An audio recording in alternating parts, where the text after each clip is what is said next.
Magandang araw sa inyo mga kapuntos. Meron ba kayong nakakatalakayan sa social media? Sa Facebook, sa Twitter, sa YouTube, comments? Na mula sa iba't ibang sekta ng pananampalataya at napapansin ninyo na tila mahuhusay sila at bihasang bihasa. Samantalang kayo naman, medyo tagilid at medyo kulang pa lang ang nalalaman. Well, mga kapusos, hindi yan problema. Sapagkat sa kakapanood ninyo dito sa ating programa sa Straight to the Point, initiyak ko sa inyo na may panlaban na kayo. Sa loob lamang ng ilang minuto ay malilinawan na kayo. At tinitiyak ko sa inyo na sa dahan-dahan, gradually, may panlalaban na kayo. Kaya sa mga bago pa po sa aming channel, please po don't forget to hit the subscribe button, the notification bell, para maging notified kayo sa bawat video na ilalabas ko sa channel na ito. Kaya wag na po natin patagalin. Simulan na po natin.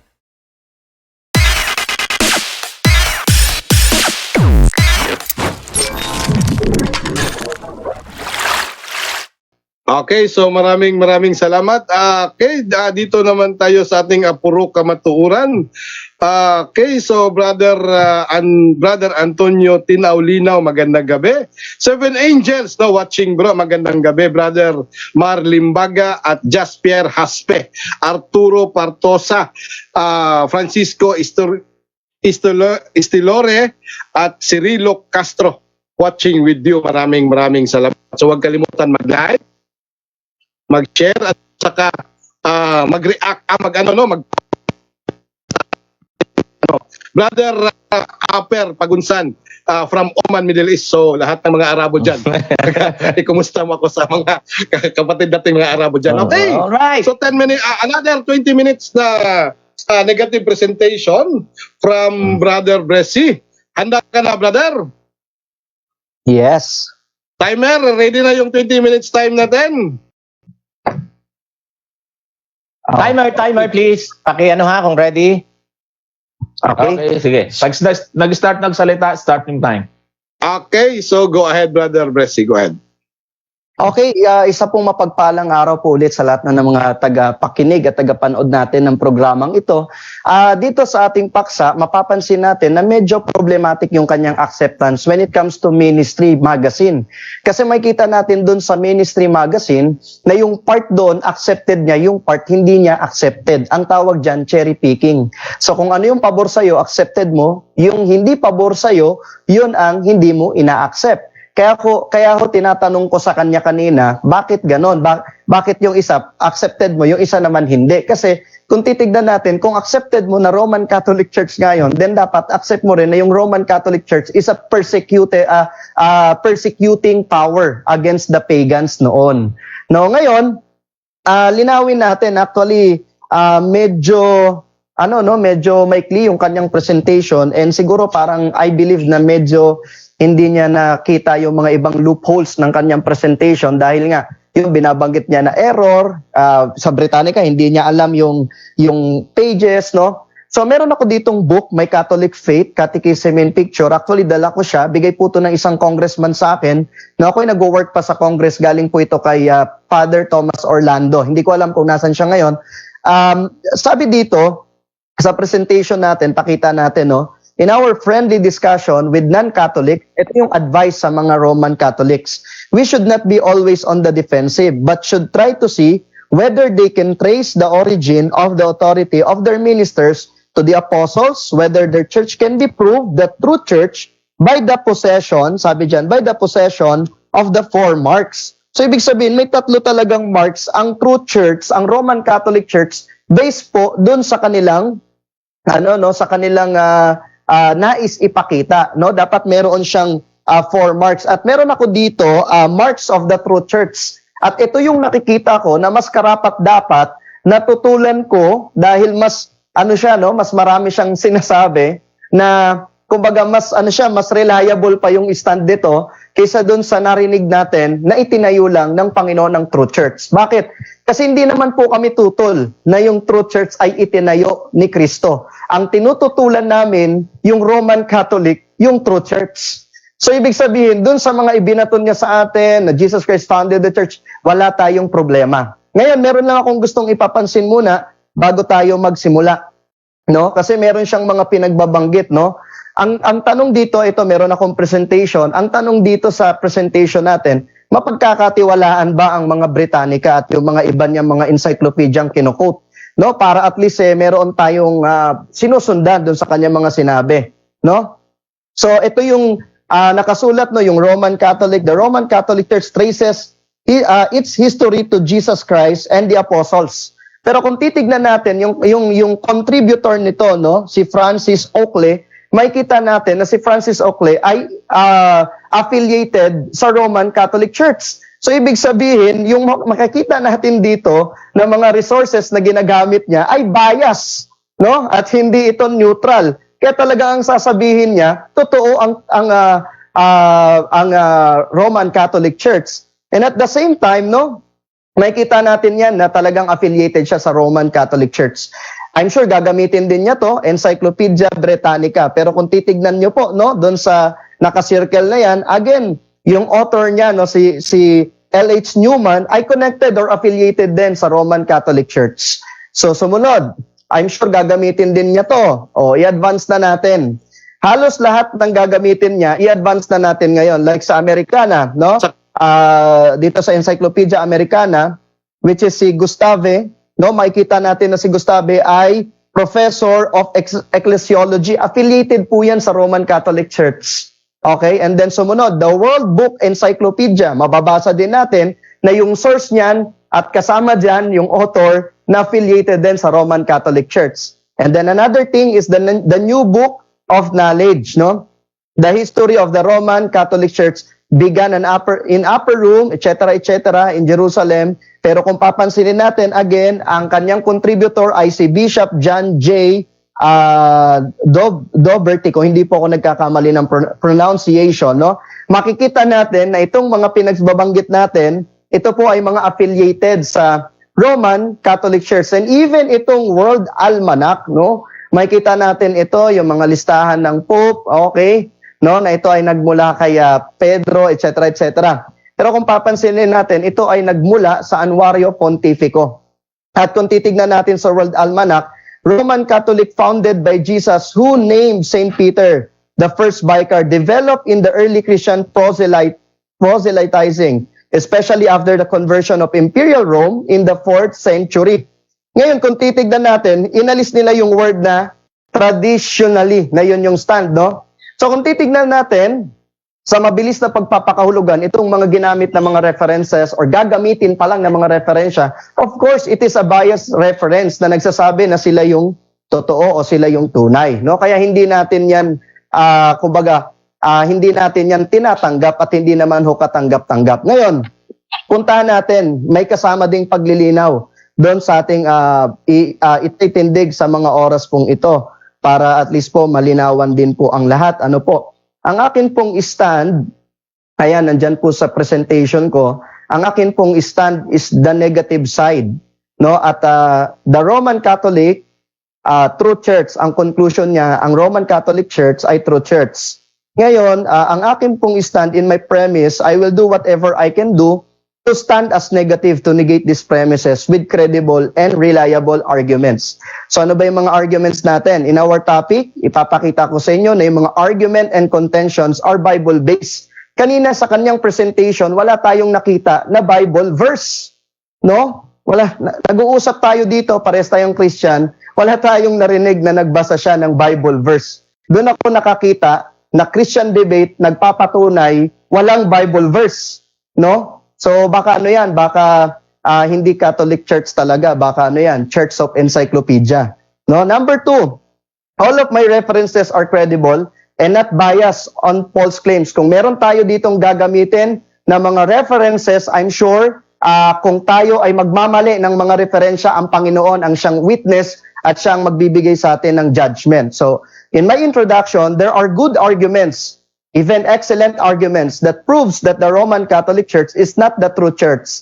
And then there are no good arguments that can prove that the Roman Catholic Church is the true church. So tignan natin. We need to clarify first. The word Catholic, sabi na nga niya, ay nakikita natin ito as ang ibig sabihin niya ay universal. It is adjective. And when we say adjective, pag sinabing Catholic Church, it is referring doon sa universality of the church. And in fact, when we say Catholic, hindi lang naman Roman Catholic Church ang nag-aangkin ng word na Catholic. Kasi meron ding Orthodox, and they are both valid pag sinabing Catholic. So hindi ko mo Catholic ang tawag sa'yo, tama ka na. No? Kasi maraming nag-aangkin ng word na Catholic. Another point, mapapansin din natin na nung first time ginamit ni Ignatius ang word na Catholic, no, from their website, it was started in the small letter. Kasi gustong ipakita talaga na yung Catholic dito is referring to the universality of the church, not to the noun which can refer dun sa kanilang sectarian religion. No, kaya kapag nakita nating Catholic, no, hindi kagad to Roman Catholic, no? Makikita din natin 'yan dito sa Britannica sa pinakita natin kanina. And then mapapansin natin dito sa hawak-hawak ko na may Catholic faith, mapapansin natin dito na ginamit yung adjective and then i-translate sa Catholic which is noun para mag-refer ito sa kanilang sectarian religion. Which is kung titignan natin yung sentence, parang pinalalabas na for you to be in the sect that is universal, which is Catholic, then you must become a Catholic, which is a sectarian religion, which is redundant na po siya. No? So ngayon, ipapakita po natin na medyo ligaw din yung kanilang mga interpretation. Like for example, ipinakita po dito sa kanilang website din na yung sinabi naman ni Ignatius ay capital letter Catholic Church, which is referring to... Oops. Pwede po ba na nawala yung sound? Hello, testing. Nandyan pa po ba? Ayan. Okay. So, which is referring po, ang ginawa nila, kinapitalize nila yung Catholic Church, which is, ang sabi nila, referring na ito sa Roman Catholic Church. Pero hindi. Kaya nga, ang tanong ko sa kanya kanina, kung 107 AD, ikinapit ni Ignatius sa Roman Catholic Church ang word na Catholic, no? Catholic Church, then therefore, bakit kinailangan pang umabot ng 325 AD, no, sa Nicaea para ikapit ito sa kanilang sekta, no? Kaya nga ang tanong ko sa kanya, which is ang sabi niya, hindi ko tanggap yan. Actually, ang tawag dyan, fallacy of ignorance. Hindi ka magmumukhang tama dahil hindi mo alam kung ano pinag-uusapan. And makikita natin dito, sa pagpapatunay pa lang, malaki na yung problema. Kasi doon pa lang sa pagpapatunay mo, gumagamit ka ng mga fallacy of ignorance para patunayan ang isang bagay, which is hindi talaga pwedeng gamitin kahit sa korte ka pa. Okay? Next natin, no? Clarification number 2. We don't have a problem here, no? Kapag sinabi nating true church was founded, of course, by Jesus Christ. Wala tayong against yan. Ang hindi tayo agree is that the Roman Catholic Church is the true church. So hindi mo na kailangan na yung true church founded by Jesus Christ. Hindi na natin kailangan yan. Ang pinag-uusapan natin dito, kung yung true church ba ay Roman Catholic Church, no? Siguro ituloy-tuloy ko na to para mabilis yan. So in my two clarification, again, wala tayong problema sa word na Catholic dahil ito ay adjective at hindi ito proper noun na kumakapit sa inyo lang. Kumakapit ito sa napakaraming mananampalataya o sa universal faith, no? Even nung 1st century, 2nd century AD. Number 2, wala tayong problema na ang true church ay founded by Jesus Christ dahil sa ating pag-aaralan, lalabas ng Roman Catholic Church ay hindi naman true church at hindi sila ang itinayo ng ating Panginoon, no? So, puntahan natin yung binabanggit dito, no? Ang sabi dito sa inyo pong aklat, no, sa My Catholic Faith, sabi dito, after training the disciple and apostles to form the organization of his church, Christ chose Simon Peter and made him the chief. Simon, whose name Christ changed to Peter, was the head of the church. No? And then, etc., etc., pwede mo yan i-screenshot. Ang nakasulat dyan, he said that he would make Peter the rock which his church should be founded. Actually, 4 yung binabanggit nating mark na dapat ginagamit mo para patunayang tunay ang iglesia. Ako na nagtuturo sa iyo kung ano yung mga dapat mong patunayan. Kasi nandito yan sa inyong official na libro. So, puntahan na lang natin yung yung Catholic binanggit na natin kanina, yung Holy wag na natin pag-usapan, yung One wag na natin pag-usapan, pero yung word na apostolic, yan pag-usapan natin. So inside that, meron tayong dalawang topic, Peter's supremacy at saka apostolic succession. No, doon sa Peter's supremacy, naniniwala ang Roman Catholic Church that Jesus founded His church upon Peter since Peter is the rock. Ngayon, pag-usapan natin ito. My argument number 1 is Peter is not the rock in Matthew chapter 16 verses 18 to 19, and therefore the church was not founded upon Peter but upon the rock. Premise number 1, if si Peter ang rock na tinutukoy sa Matthew chapter 16 verse 18, premise number 2, therefore, makikita natin ang statement sana ng Panginoon is, Thou art Peter, and upon you, or upon it, I will build my church. Then therefore, tama ang Roman Catholic Church na si Pedro ang tinutukoy na rock at siya ang pundasyon. Pero titignan natin, sa argument from the construction of the grammar, makikita natin na meron tong dalawang entities na yung rock dito at Peter ay magkaiba. Objection, Bakit? moderator. Kung titignan natin sa Okay, construction objection. grammar, Objection, sandali. Time pause muna May tayo, mga kapatid. may objection. Ang objection ko, moderator, napunta na siya sa Peter the Rock. Eh, ang topic natin, Catholic True Church. counter objection po. Okay. Yes, go ahead. Okay, in my counter objection, hindi po siya kasi nakinig kanina. Ito po, binabanggit po sa my Catholic faith, na-aklat ho ninyo, ito po, ipapakita ko po, ipa-flash ko sa screen. Okay? Sabi dito, in our friendly discussion with non-Catholic, advice po sa inyo to, sa iyo to, Brother Jando, we should not be always on the defensive, but should try to see whether they can trace the origin of the authority of their ministers to the apostles, whether their church can be proved the true church by the possession of the 4 marks. So pamamagitan daw ng 4 marks para patunayan daw na tunay nga ang inyong iglesia. At binabanggit dito yung 4 marks na yon.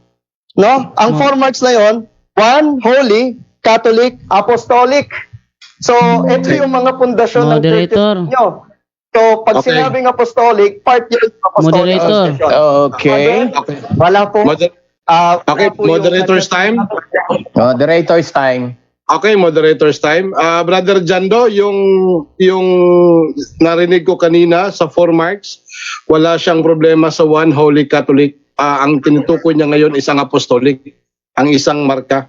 So, remind ko lang, Brother Blessy, na negative tayo yung ngayon, ha? So, continue natin, Yes. Brother Richard. Anong verdict mo? Okay. Verdict ko overruled yung objection. So patuloy natin yung presentation ni Brother Bessie. Kanina pa tayo nagiging objective naman dito. Bro Jando, yung tinitira niya ngayon, Bro Jando, yung focus niya ngayon sa isang marka ng Roman Catholic Church, yung apostolic. So, diyan siya nagfo-focus ngayon. Okay, continue. Time remaining, ilang oras na lang? 6:37. 6:37. 6 minutes and 37 seconds. Tuloy na Okay. natin. Continue. Okay, wait lang po. Ayusin ko lang po yung aking PowerPoint kung saan ako naputol. Okay. Okay, sige po. So binabanggit dito sa talata ng Matthew chapter 16 verse 18 na kung saan na yung thou art Peter and upon this rock magkaiba po siyang entities. Mapapansin natin na magkaibang entities yan. Pero sa Roman Catholic understanding, makikita natin na yung kanilang gustong ipakahulugan, and I also unto thee that thou art Peter and upon you or upon it. So ba't natin to pinapakita? Kasi ito yung gustong ipakita ng Roman Catholic when it comes to interpretation. Na yung rock dito ay walang iba kundi si Peter. Pero kung titignan natin, again po, sa pag-aaral po no ng Greek, no, meron siyang dalawang translation. Yung dalawang salitang ginamit sa Greek, yung Peter which is referring to Petrus, samantalang yung rock naman ay tumutungkol siya sa Petra. Napaka-importante na pagdating sa e-exegete ng talata, we need to consider the gender first. Kasi tandaan natin, wala naman kasing, sa Filipino and English, very limited lang yung may mga gender form. Pero kung titignan natin dito, may mga genders. Like for example, yung Petrus, meron siyang gender. And then yung Petra, meron din siyang gender. At yung gender ng Petrus ay masculine, while the gender of rock, which is Petra, ay feminine. No? Kailangan natin to i-consider. Bakit? Halimbawa na lang po natin, halimbawa na lang natin. One of the biggest contributor in exegesis is knowing and understanding the gender of the subject. Like for example, sa Spanish, apply din yan para makarelate tayo in this illustration.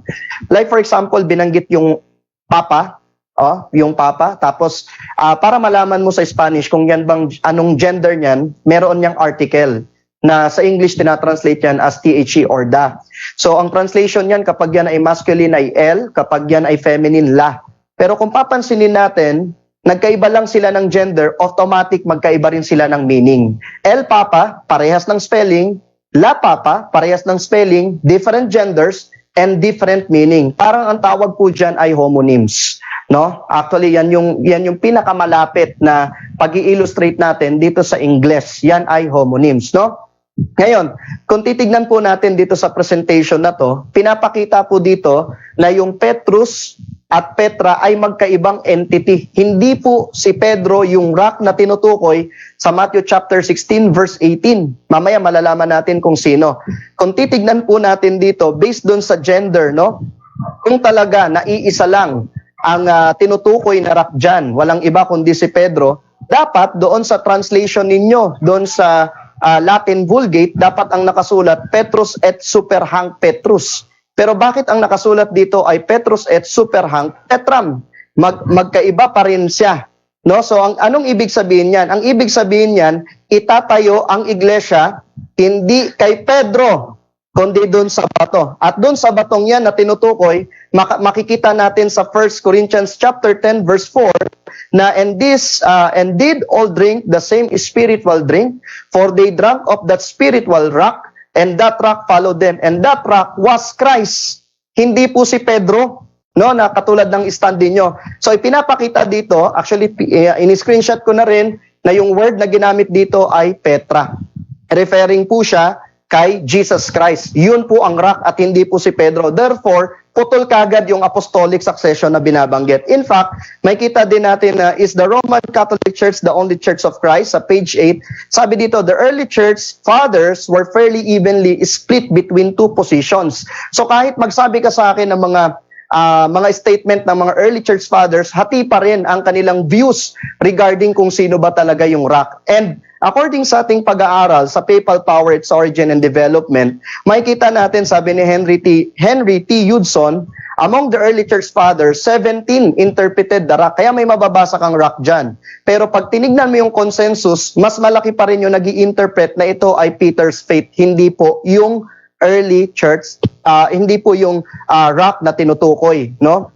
Ngayon, baka sabihin mo, may mababasa rin ako dito. Paano yan? May mababasa ako ng mga Protestants and mga early church fathers na sinasabi nila na si Pedro ay rock. Actually may mga ganon pero hindi po sila nag-a-agree doon sa tinatawag po nating succession or apostolic succession. There's no such thing as apostolic succession at mapapansin po natin yan sa atin pong pag-aaral din. So ibig sabihin, dito sa ating first argument, therefore, if ipagpipilitan ng mga Roman Catholic na ang bato dito kung saan itinayo ang iglesia ay si Pedro, then magkakaroon ng problema ang pagkakasulat ni Mateo. First, redundancy, kasi si Pedro na rin pala yung rock, dapat ginawa na lang tong pronoun o kaya third person, no? Ginawa na lang tong it, no? O kaya ginawa na lang tong you as pronoun. Pero wala tayong makikitang ganon. Second, merong pagbabago ng interpretation if you will consider the gender, no, ng Petros at ng Petras. Pero iisa lang pala ang meaning ng interpretation ninyo. At kung iisa lang pala ang meaning, bakit pa merong magkaibang gender ito? So in our conclusion, in our first negation, in our conclusion in this premise, we can fairly conclude that the rock is none other than Jesus, not Peter. And therefore, Roman Catholic Church interpretation to support their claim in connection with the true church is false. And therefore, from this statement, the Roman Catholic Church is not the true church. So yun po yung akin pong masasabi. Okay. Okay. Pwede bang Okay. moderator time muna? Yes, bro. Brother Roland, ito kasi kaibigan namin ito si R.A. Fuentes. Ang haba daw ng oras. Lahat dito ginagawa nating objective. Kaya siguro na sabi mong mahabang oras kasi kung nanood ka simula't simula, very generous kasi si Brother Jando. Yung 6 minutes niya na natitira, hindi na niya tinapos. So si Brother Bessie, inubos talaga yung 20 minutes. Nililinaw ko lang to, baka sabihin na nagiging bias tayo dito. Ano, Brother Roland, Yes. pareho lang po kaming objective na nagmamoderator dito. Nabasa ko, nakakaumay yung 20 minutes pala, nawala yung init. Yun ang comment lang. Kaibigan, tayo nga nun, 20 minutes din, hindi ka na umay. Siguro nakakaumay talaga pag ikaw ang nanonood. Pero pag ikaw ang debater, di ba Okay. tayo? Okay, yun lang At least, shout out na rin kay R.A. Fuentes, ha? Yes, kay Pastor Fuentes. Magandang gabi sa iyo, Pastor. At saka maraming salamat, kapatid na Bresi, sa iyong 20 minutes na presentation with conclusion. No? Okay, so inom muna kayo ng tubig. Ilalo ka na, Brother Bresi. Shout out muna natin ang nasa Punto por Punto YouTube channel sa Punto por Punto versus Kapitulo Versikulo. 549 ang nanonood ngayon. Kay Junior Jimena, kay Atena, kang Delia Harina, Amor, Jan de la Cruz, at Rhea, Virgilio Calvo, Ira. Sino pa tong mga natin dito? So, ang bilis ng mga comment ninyo. So, hindi na ako magbabasa ng mga comment ha. Shout out ko lang. Conrado Aranda, Gavin Isaac, at saka Catholic Forever, Edgardo Bisto, at True Lies. Magandang gabi sa inyo. Lalong-lalo na kay Johnny Aligre. Brother Richard, baka nasa YouTube channel ka rin? Baka magtampo yung mga followers ninyo dyan. Mga followers natin, mga subscribers sa YouTube, lalo ng pag-aralan natin, kasi ito talaga yung mother program namin, mother program namin. Pag-aralan natin. Yung akin naman, sige, promote ko na rin po paglapit kay Kristo. Ibang yun, hindi apologetic yun. Sabbath School lesson tinuturo doon. Basta marami dito sa ngayon ay 622 ang nanonood. Nako, mahirap ng isa-isa nito, Brother Roland, no? Basta Yes. salamat sa inyong pagtangkilik. At rin naman, nandyan lang kayo, ha? Huwag kayong mainitin kasi may timer po tayo. Walang lalabis, walang kukulang dito. Unless na talagang ibigay yung kanyang time. Okay, so tuloy tayo. Okay, so proceed na tayo sa ating cross-examination from affirmative to negative. Brother Jando, ready to cross? Yes, ready na bro. Dahil ready ka na, yung timer natin, ready na ba? Timer please, nakikita rin naman sa 10 minutes, 10 minutes. 10 minutes. Ready na ba? Si Brother Jando mag-sign. Yes, ready na ako bro.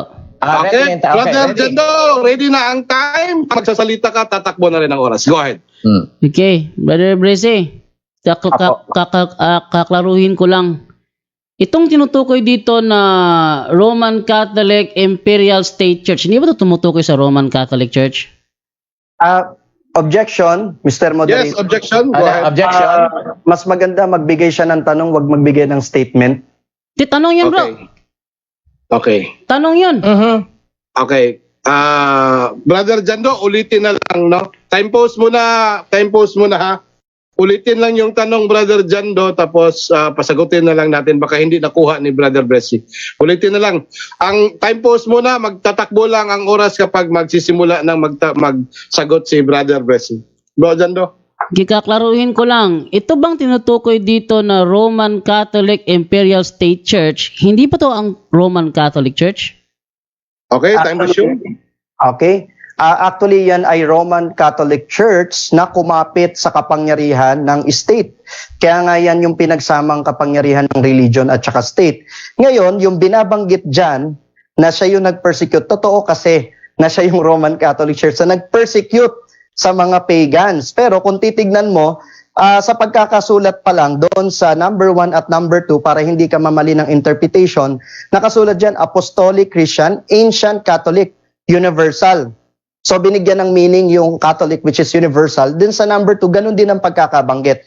Sa number 3, ginawa siyang proper noun which is Roman Catholic Imperial State Church. So bakit? Kasi during 321 AD, humiwalay no sa pananampalataya itong mga nagsipagtatag ng Roman Catholic Church with the authority ni Constantine, no? So kaya masasabi natin na sila 'yon. Pero hindi sila yung Okay, time. Time. Next question. Okay, next question. Ang sabi to sa number 3, just as soon as this church joined herself to the state.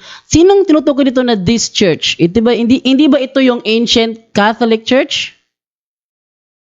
Mr. Moderator, stop lang po muna. Technical Okay, lang. time pause. Technical lang po, saglit. Okay, Wala po yung time pause muna. Teka lang, nalubat yung... Wait lang po, nalobat lang po. Sa laptop. Okay. Yung oras tumatakbo, pakihinto. Time pause, Okay na, time pause. ito na. Mhm. Okay, so shout out muna kang De Coria San Juan. Okay, nasa ano siya? Parang Okay na po. okay na? Wait lang po. 3 seconds. 3 seconds. Seconds. Pa-shout out naman, post naman. Roland. Baka Santa Monica ang damit mo. So, Santa Monica parang iwan ko kung saan to. Nabili ko lang to sa UK. No? Okay na po. Okay na. Okay, so Ready na, Brother Bressy. paki ano na lang bro, time pause muna bro Jando, ganun pa rin, ulitin ang tanong. Tatakbo lang oras kapag si Brother Bessie na ang sasagot. Continue, Brother Jando. Okay.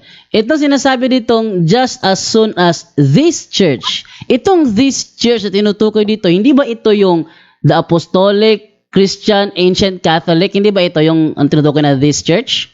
Kasama po sila dyan. Kasama po sila. Siguro for explanation, kasi para ho sa pag-aaral, sa malalimang pag-aaral, ang kasaysayan po, when we say Catholic, universal faith, alam naman natin na meron yung 5 places or location, 5 points of location. May sa Antioquia, iba-iba, may sa Roman din, no? So ngayon, itong mga churches na to, binabanggit dito sa verse 3, no? As soon as this church joined herself, humiwalay po siya doon sa Ancient Catholic, no? Ancient Catholic. Kasi kung titignan natin, doon sa number 3, makikita natin na yung Catholic dyan, yung Roman Catholic dyan, nag-persecute. Sa number 2, siya naman, yung Ancient Catholic, yung pinersecute. Kaya magkaiba talaga po yan. Next question. Po yan Next question. magkapareha. Natanggap mo ba na ang main subject ng summary of points na ito ay referring to the ancient Christian Catholic? Yes or no? No. 1 Kasi minute. kung titignan ho natin, yung titignan po natin dyan yung differences ulit doon sa number 2 at number 3. Uulitin ko po. Sa number 2, yung Ancient Catholic Church was persecuted by the pagan government. Sa number 3, yung Roman Catholic Imperial State, she persecuted the pagans and exchanged force for persuasion in her religious work. No? So, magkaiba po talaga yan. Hindi na po natin kailangan ipilit. Magkaiba yan. And aside from that, kung tanggap mo na yan ay Roman Catholic, then tanggap mo rin dapat na siya ay nag-persecute sa mga pagans. Okay, next question. Next question. Sabi dito, tinatanggap mo ba na ang tinutukoy dito na main subject talaga ng summary of points ay yung Apostolic Christian Church at sabi, just as soon as this church, referring to the Catholic ancient, joined herself to the state, saka pa siya nag-persecute? Yes or no? Tama ba, mali? No, doon sa pagkaka-interpret mo. Kasi kung titignan natin dito, hindi siya tumutukoy sa sectarian religious group. Dahil yung binanggit nga dyan na church ay small letter, lupon ng mananampalataya. Yung nag-join, yung nag-join doon sa state ay yung lupon ng mananampalataya. Okay, hindi yung mismong Ancient Catholic, yung lupon ng mananampalataya. Again, sabi ko nga kanina para may idea ka, meron tayong 5 locations of Christianity during historical 1st century, 2nd century AD. Merong mga Kristiyano sa Antioquia, may mga Kristiyano sa Alexandria, no? May mga Kristiyano diyan sa Roma. Pero kung titignan natin, hindi naman lahat 'yon nag-join doon sa state, no? May mga Lupon na nag-join doon sa state at doon naging Roman Catholic Imperial State siya at pinersecute niya yung pagans na binabanggit diyan. Pero Time. magkaiba po yan. Next question. Time. Okay, next question. Ang sabi dito, ang topic is Apostolic Christian Catholic. Ang sabi, just as soon as this church joined herself to the state, she became the Roman Catholic Imperial State Church. Tanggap mo ba yon? Yes or no? Hindi ko nga po tanggap yung interpretation nyo. Kasi nga po, kung titignan ho natin, dito sa word the church, small letter po yan. Ano po, yan po ay common noun. Buti pa ko nakasulat dyan, capital. Pag sinabi kasi natin capital, that is referring to the proper noun, which is referring to the sect of the church, sekta mismo. Pero pag sinabi nating church, alam naman ho natin yung word the church. Meron naman tayo sigurong Greek background dyan. Pag sinabi nating ecclesia, lupon ng mga mananampalataya, pero hindi po yung pangkalahatang Kristiyano, yung nag-join sa state. No, hindi nga po sinasabi dyan na the Ancient Catholic Church, no, na lahat yon ay nag-join. Kasi Ancient Catholic Church ay composed ng napakaraming Kristiyano, pati sa Antioch, Alexandria, Roma, hindi lahat yun ay nag-join dun sa state na yun. Kaya ang ginamit dyan is small letter C para sabihin po na yan po ay common noun, mga lupon ng mananampalataya. Hindi yan absolute na lahat yun nag-join sa Okay, sa time. Next question. Moderator's time, sandali. Brother Yes, sir. Richard, huwag kalimutan ang 2 minutes natin. Apo, nasa 4 minutes pa tayo. Okay. Sige, continue. Okay, next question ko. Sabi mo kasi, pag yung ginamit kong Britannica Encyclopedia is bias daw, bakit maraming SDA yung gumagamit ng Encyclopedia Britannica kung bias pala yun? Hindi naman po yan ginagamit ng mga Seventh-day Adventists para maging basihan ng pananampalataya. Kung makikita mo, yan ay ginagawang reference kasi yan ang pinaniniwalaan nyo. No, yan ang pinaniniwalaan nyo. Kaya yun yung ginagamit namin sa ibang mga references. Kasi hindi kamukha ng ginawa mo. Ang ginawa mo, hindi namin pinaniniwalaan yung Britannica, yun ang ginagamit mo. Ang ginagawa namin, pinaniniwalaan yung Britannica, kaya yun ang ginagamit namin. So para at least maunawaan mo, kaya ko binanggit yan. Kasi ginagamit namin yan, kasi pinaniniwalaan nyo yan. Pero sa usapang ito, hindi namin pinaniniwalaan yan. So, ibig mo bagang sabihin, Brother Bracy, na ang SDA na gumamit ng Encyclopedia Britannica ay mga bias din? Uulitin ko po, no, kung bakit po ginagamit yung Britannica, no? Yan po ay ginagamit ng mga Seventh-day Adventists para patunayan ang mga puntos kasi yan yung pinaniniwalaan ninyo. Okay? Yan kasi yung pinaniniwalaan ninyo. Yan ay kaiba sa ginagawa mo ngayon. Ginagamit mo yung Britannica, hindi naman namin pinaniniwalaan. Samantalang kami, kaya namin ginagamit yan kasi yan ay pinaniniwalaan ninyo. Sana nauunawaan mo. Okay, next question. Tinatanggap mo ba na ang Encyclopedia Britannica ay hindi official book of the Roman Catholic Church? Tanggap naman, pero kung titignan nga natin, may mga contributors na bias. Okay? May mga contributors na bias. Kung halimbawa, meron kaming Seventh-day Adventist na writer dyan at ginamit ko sa'yo, tingin mo ba magiging tama ang paggamit ko ng encyclopedia? Hindi ba't magiging magiging bias para sa kaalaman mo? Bakit? Kasi hindi natin mayaalis ang influence na nakapaloob doon dahil doon sa author. No? At dito nga sa pinag-aaralan na wala akong pinatutunayan sa'yo na ito, pinipilit ko na ito yung claim at ito yung sinasabi ng kaya sinasabi ng evangelical. Ang ginagamit ko talaga, libro ninyo, Kaya kasi ito kasi yung pinaniniwalaan nyo. Okay? Para at least may idea po kayo. Next question. Okay, next question. Dahil tutol ka pala na ang Katoliko is true church at sangayon ka naman ng true church founded by Christ, tanong ko, sino ba ang founder ng Katoliko kung hindi si Jesus Christ? Okay, uulitin ko po. Doon muna tayo sa first sentence question mo. hindi ako tutol na ang true church ay ang founder ay si Jesus Christ. Yun nga lang, ang tinututulan ko, hindi kayo yung true church.